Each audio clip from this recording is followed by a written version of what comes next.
Hello and welcome back to Food Journey, Food Connections Part 2. If you were with us last week, you saw myself and JJ, a food writer and magazine editor, talking about food connections. Now, what does that mean? It's all about our connection to food from the time we were an infant until whatever age you are right now.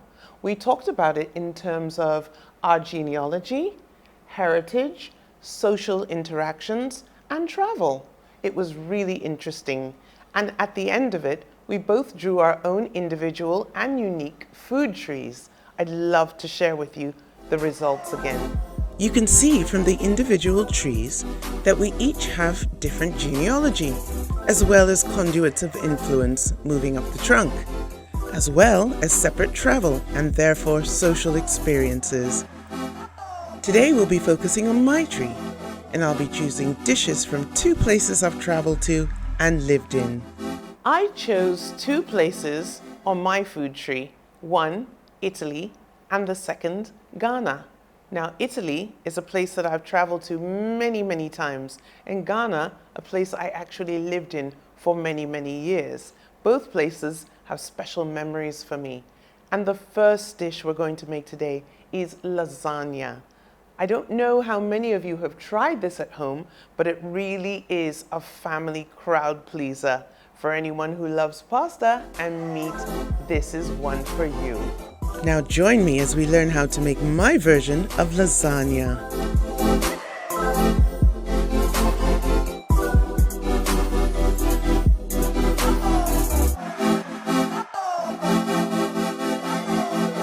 All right.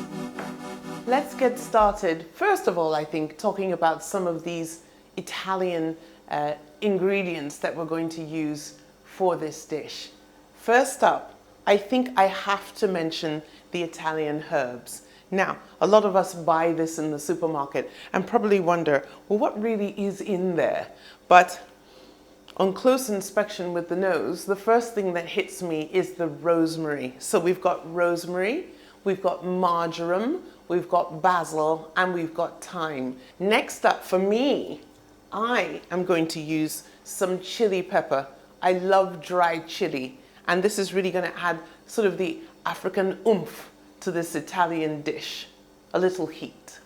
Of course, we've got tomatoes. Now, these have been steamed and peeled. Okay, now this is an unusual ingredient for a savory dish, and it's cocoa powder, Nigerian of course, and it's really going to add a nice richness to this dish that you'll love. Maybe you should try it sometime. Chocolate is really good in savory dishes. Now here we have some olives. These are absolutely fabulous. They are where, of course, olive oil comes from, but we're using the oil and we're going to use the olive fruit themselves. I'm going to try one. These have been pitted, which means the stones have been removed, and they've been stuffed with red pimento. So let's have a taste. Lovely. A little salty, so we're going to have to be careful when we're cooking not to add too much extra added salt. Bay leaf, beautiful. Lovely, this grows on a bush. We've got the dry ones here. You can smell them, they're still potent, and they're going to add another level of spice to the dish. We've got some soy sauce. I know I spoke about salt, but this is the only salty addition we're going to add if we need it when we've added the olives. And bread. Now, why are we using bread? Well, we are going to do our own take on garlic bread and incorporate this garlicky bread as crumbs on top of our lasagna. I'm very excited to do this. It's delicious and it really adds a lovely final layer to the dish. I think I've spoken about everything except the lasagna. Now, here's the lasagna. These are sheets of lasagna. And what we'll do with these is we'll layer them with the sauce in between and just sort of make a sort of mountain of lasagna, or should we call it a staircase of lasagna. And this is going to actually cook in the sauce. Now, a lot of people think that you've got to boil these first. You don't. You can just layer these and let the sauce do the cooking while it's in the oven. So, shall we get ready to start prepping? Well, let's start off by scraping these carrots. Now, you're probably wondering, why am I using carrots in this type of Italian sauce? Well, one, they're going to add a little bit of body to the whole sauce, and they're also a good way of sneaking in veggies for kids who don't like them. Haha. We're going to grate these up, and they won't even notice they're in the pot. Clever, eh? That's one, that's two. Let's do a third. Just sweet little additions that will melt into the sauce. Voila! There we go. Making veggies invisible is a good way to incorporate otherwise difficult to make popular foods. They're still in there, but you just can't see them. Grating done, so let's move on. Let's slice these onions.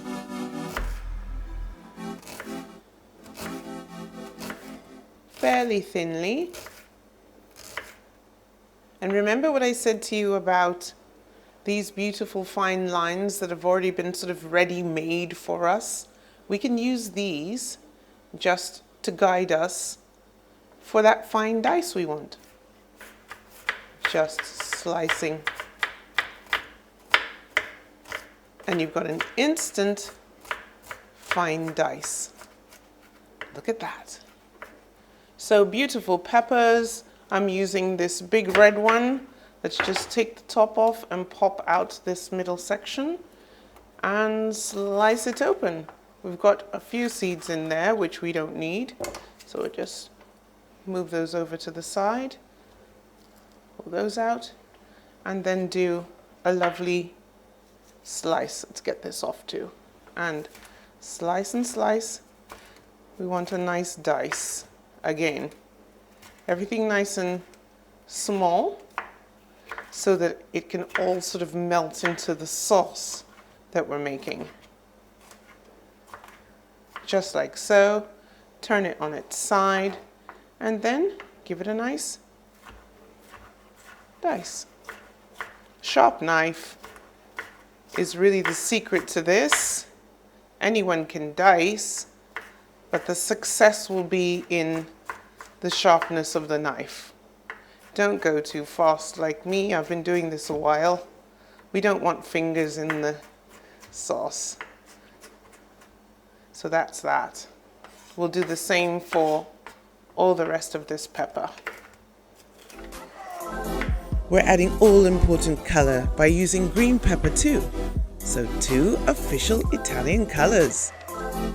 Okay, moving along, we've got garlic here. Just find one of the partitions and break. These are nice and big, and we'll get the skin off fairly easily. And these are going to be crushed in the mortar, so lots of garlic. Garlic is synonymous with Italian and Mediterranean food, so don't be afraid to use a lot of it, and it's good for you. Another way to get the skin off easily is to just give it a bash, and it releases the skin and makes it really easy to peel off. Look at that. So I'm going to use at least 5 cloves of garlic in this sauce. One more, I think, and then we'll give it a good pulverization in the mortar. Here we go, and just bash away.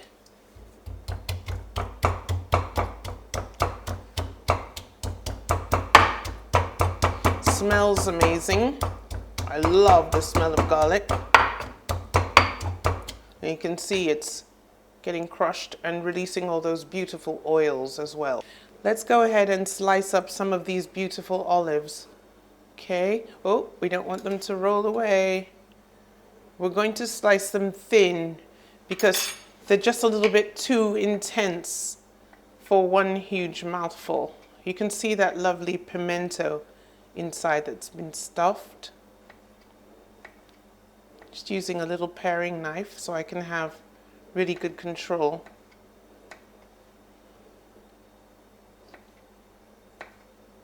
Olives are really delicious. There's so many different varieties. These ones I thought might be really good because they have no pit in them.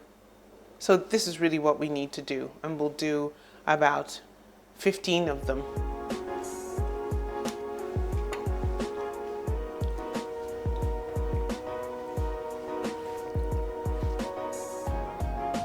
So these lovely tomatoes that have been steamed and peeled just have to go now into our blender. I really have about 15 tomatoes, plum tomatoes. And the idea is just to blend them up, seeds and all.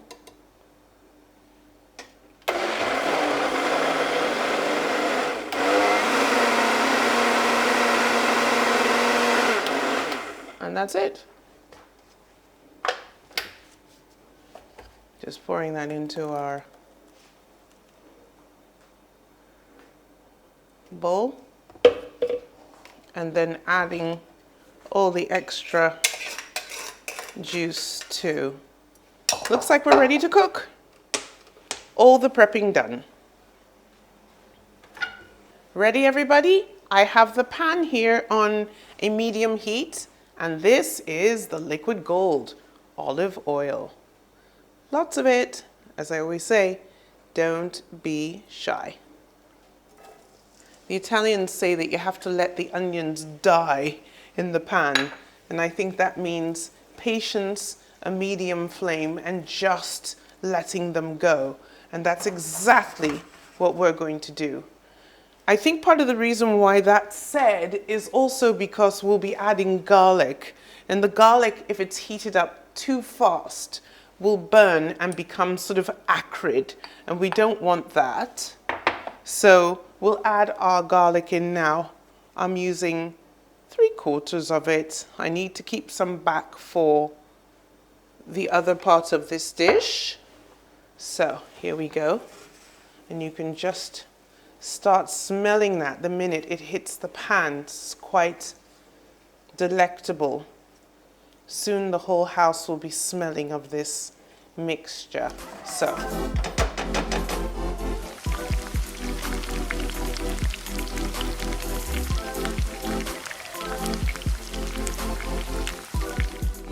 Add 1/2 kilo of mincemeat with some fat.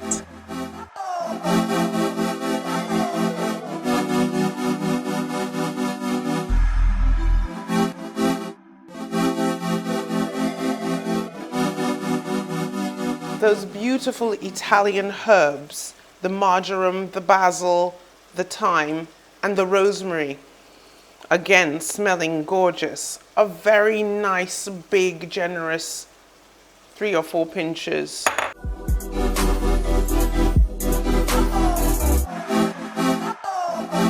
Stir this all in. And the meat is changing color already. All of the lovely sweet peppers next. And guess what? Let's also add our carrots. Just tip those in. This is building up, isn't it? So we've got all our veggies in there, and they'll all sort of start to melt away.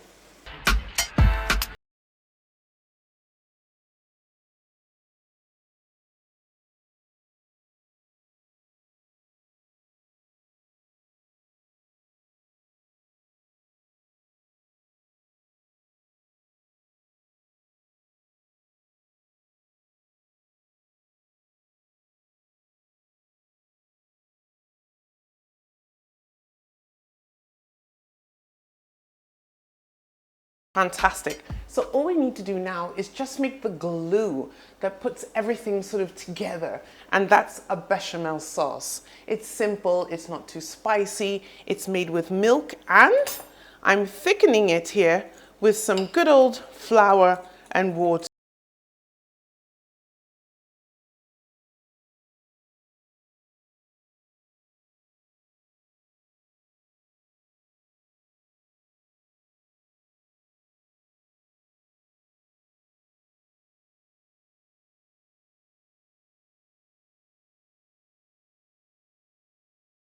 Starting off with a deep pan, a baking pan. And the first thing we want to do is get a little bit of the sauce. We're just taking some of this lovely sauce and just spreading it at the base of our pan.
And I'm just going to go for some of everything. Yum, yum. Cheers. Lasagna cheers.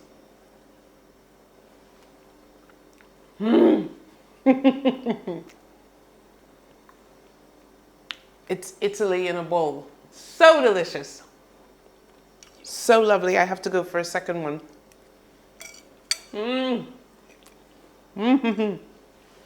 Want some? So first things first, let's talk about the groundnut paste.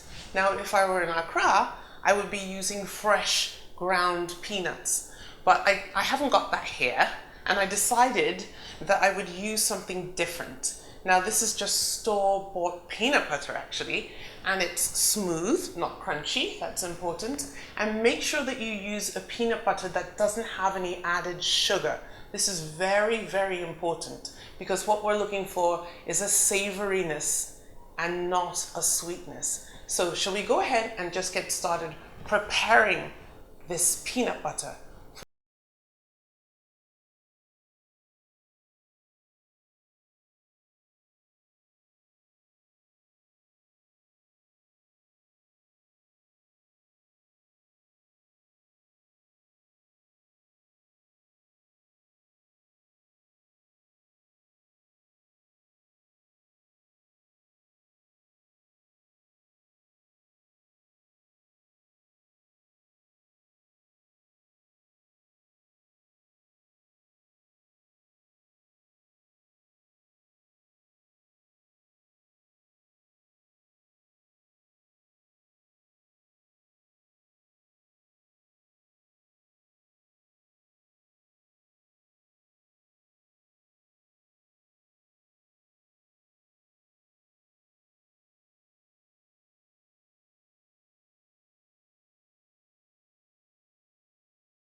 I'm adding some wintia. Now, this is a spice used in Ghana a lot. It's a pepper and it's fibrous and lovely. So I'm taking about 3 and I'm just crushing them.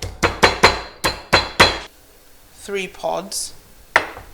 Adding my lovely chicken stock and a bit of water added to that, and a nice big pinch of salt.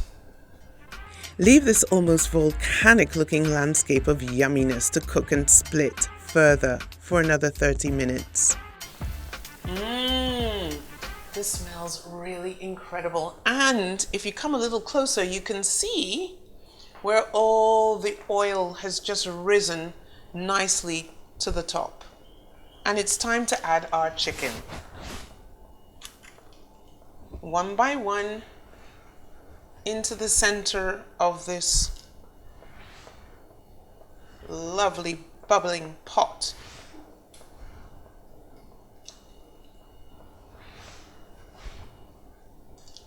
Time to go swimming.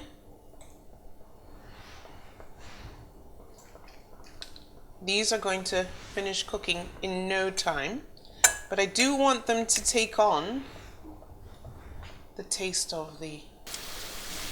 Well, it's time to taste this. Okay, let's see. It's hot.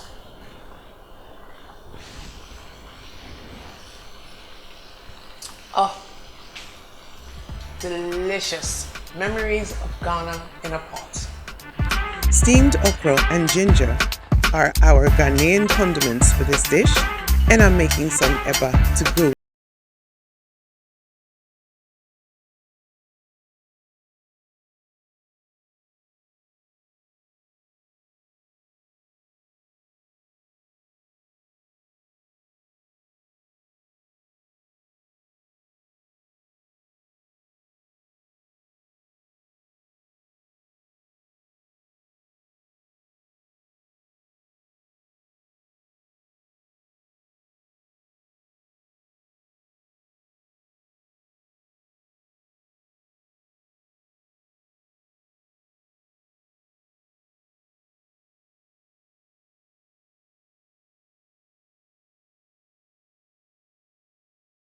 This is truly a little bit of Ghana in a bowl.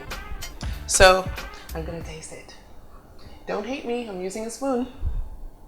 A little of the eba. And